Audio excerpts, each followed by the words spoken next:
What screams, I'm way richer than I look? Wearing a t-shirt and jeans in a room of people wearing suits, my company CEO does this all the time. I recently went to get a car wash. I sat next to and talked to a guy who was wearing Crocs and sweats. His clothes looked new, just not expensive. He got into a newer model Porsche Panamera, not knowing prices for common household items or foodstuffs. Either they're getting the super deluxe version and don't know the standard price, or they haven't done their own food shopping for years. It's one banana.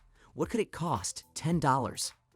Back in high school, I used to do rowing, and at the rowing club, there was this guy who wasn't great at socializing, was a little awkward, but he was friendly, so I didn't mind him. We often went out on the same boats and would talk to each other as much as was possible while rowing, and at the end his dad would always pick him up afterwards wearing sweatpants, slippers, and a hoodie. You might understand why, then. I didn't believe my friend when he told me that they were one of the richest families in the world. I looked them up, and sure enough, there they were, worth an estimated $15.5 billion. Now, whenever I see someone out in public looking like they're wearing what they slept in, I'd always assume they're mega rich and don't care about a thing anymore. When asked about their income, they respond with "and comfortable" without elaborating. Flashing money will leave you in a lonely place. If you have a few dollars, you don't want to make others feel strange. If you flash it, then they don't want to talk about their problems because it feels more embarrassing. And you can't talk about yours because now you're just whining as if money in the bank is the solution to all of our problems. It's just the solution to one problem. Money can be pretty isolating, and this is why some rich people only hang out with other rich people. But not all rich people are very interesting. I went to dinner with a GF and her parents. After we ate, the owner came out and asked how the meal was, and then we left without a bill ever coming to the table. On the way home, I asked GF about it, and she said her dad had tabs at all the restaurants he liked to eat at. As we were leaving the valley, brought the cars around, and I mentioned I liked his Tahoe. I asked what year it was, and he kind of laughed and said whatever is the newest one. I didn't know he owned a car dealership in another city. Do you know that I give you money for uploading my videos to TikTok, and the one who gains the most views in a month gets an extra $1,000? More details on my Discord server, link in the comments. I represented a guy who was or is rich, I mean as in filthy, owns buildings, plural, in Manhattan. I was in house counsel to his company. So one day he comes to my office and tells me he needs me to go to a meeting with him crosstown and about 30 blocks north. He tells me to wait, he has to get the car. So I am standing on the street, and he pulls up in the company van that his employee used for building maintenance to carry stuff to renovate spaces for new tenants, etc. It's pretty crappy. On the way, I asked him why he was driving this. All things considered, he was an older self-made guy who was pretty down to earth. Why the van? He said obviously he could drive or take a cab years before Uber, but why bother? In Manhattan, most spaces in Midtown on down are parking for commercial vehicles only, and parking a car can be pricey. The van had commercial plates, so he could pretty much park in front of wherever he was going. Why waste money on a cab or parking a car? Couldn't argue with that. We parked right in front of the building. When people think of expensive clothing, they often think of fancy brands like Gucci, but really rich people usually consider these brands to be tacky for the most part. There are entire luxury brands of suits, dresses, clothing, watches, etc. that are used to display wealth among upper-class people that would be kind of innocuous to the average person. Most anyone could recognize a Rolex, but to a person who isn't in on upper-class mores, a Patek Philippe might slip under their nose. Status symbols are for the lower classes and the climbers. The wealthy just live in whatever is comfortable to them. Status symbols exist, but are different according to classes. They are used to signal to others in the same class. There was a study done which confirms that the higher social status you go, the less branded and obvious it is, and instead, aiming for bespoke and custom items. The lower you go, the more loud and obvious the branding. Brands that are so expensive that us poor people haven't heard them. That's how I've seen my tools as of late. When I first started working, I would buy the cheapest brand of tools just to have them. I worked for guys that owned really nice tools that they had bought 10 to 15 years before and still used them. I saw one called Fieldpiece and asked how much he paid for the multimeter. I had just bought my first one at $30. He bought his for $240 and had a lifetime service warranty on them. Within a couple of months, mine stopped working. There is a reason why people spend thousands on their tools. The type that nonchalantly offers you a spot in their luxury box at a game or concert, or covers your course fees at a golf outing even though you barely know them.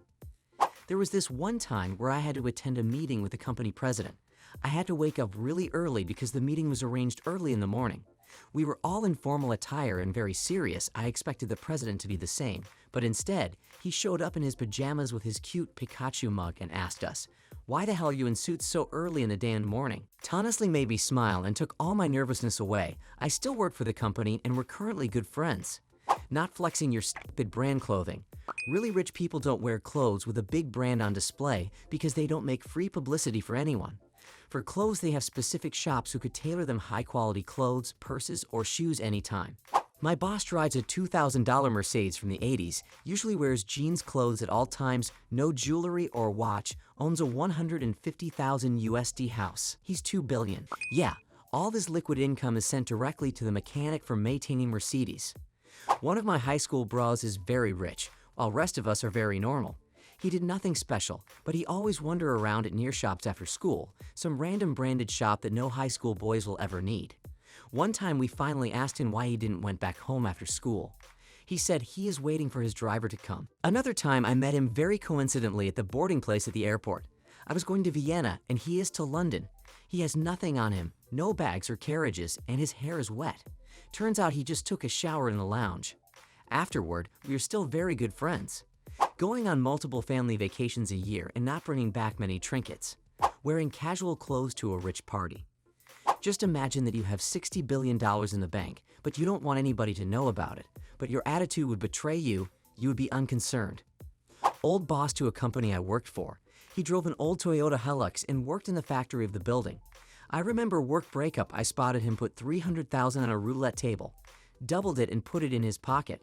He would always ask me impossible questions at work, and once I got it right, he bought me lunch. Brand new car, top of the range, all the optional extras, but it's a Toyota Corolla. There's a rich neighborhood near where I live, million-plus houses and the like in a picturesque part of town that looks like the lid to a biscuit tin. You'd expect Range Rover and Audi as far as the eye can see, but almost everything is a small hatchback. It's wild walking past this giant, almost stately-looking home, and on the driveway is a Fiat 500 and a Ford Fiesta. I remember being in a cruise and one of the families in one of the penthouse suites didn't sleep in their suite when we were at Bora Bora overnight because they had rented an overwater bungalow, minimum $1,000 a night. Same family got a hotel room when anchored at another atoll because they wanted to use the hotel services while spending time on the white sand beach. If they are over 60 but have perfect teeth. This applies more in countries other than the US because everyone seems to have perfect teeth there. Really good teeth cost a lot of money. Buying popcorn at movies. I bought a small popcorn once and cried because it cost more than my movie ticket. A lot of small and no things, like a certain wristwatch that cost a fortune but for most people is indistinguishable from afar, from say a 2,000 euros watch or a really expensive pen. There's a lot of famous really expensive looking clothes and accessories like Dolce & Gabbana or Mont Blanc. Stuff that's noticeable and recognizable, but then there's a whole bunch of way more discreet fashion and design brands that can cost a tenfold more and are at first glance indistinguishable from the normal high price range. They usually have a discreet logo or a distinct feature by which you can tell them apart.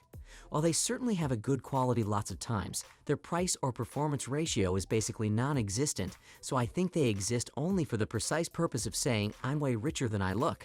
If you haven't watched my other videos, then be sure to watch this one. I bet it will amaze you.